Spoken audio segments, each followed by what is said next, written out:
இது சேர்க்கணும். அதுக்கு தண்ணி சுட வச்சுருக்கேன். கொதிச்சாச்சு. 2 நிமிஷம் குக் பண்ணி பார்க்கணும்.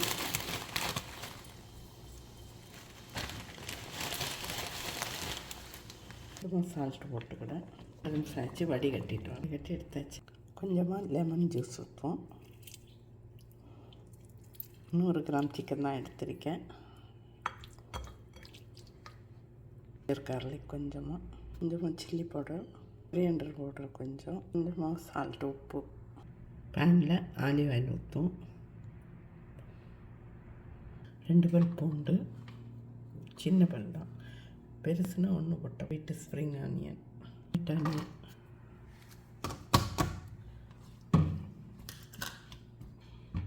ரெட்டும் போட்டுக்கலாம். சிக்கன்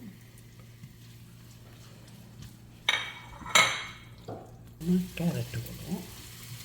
நீங்கள் வேண்டான்னா ஸ்கிப் பண்ணலாம்.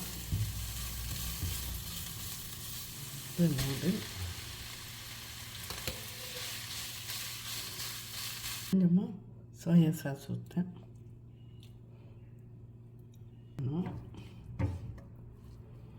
சில்லி சாஸ் கொஞ்சமாக ஊற்றியாச்சு. நல்லா மிக்ஸ் பண்ணியாச்சு. ரைஸ் நூடில் வேக வச்ச தண்ணி கொஞ்சமாக 1 ஸ்பூன்.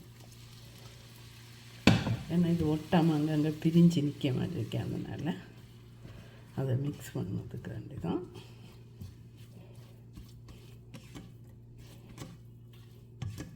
இப்போ எல்லாம் நல்லா மிக்ஸ் ஆயாச்சு. இந்த சில்லி சாஸு நீங்கள் உங்கள் தேவைக்கு ஊற்றிக்கிடுங்க.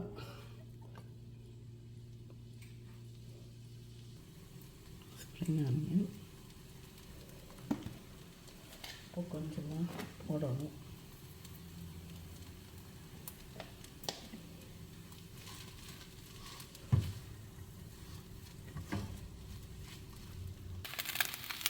ரெடியாகிடுச்சு.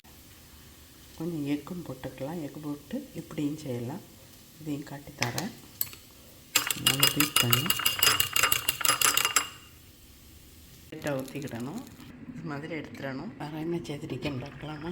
சிக்கன் கறி கொதிக்குது.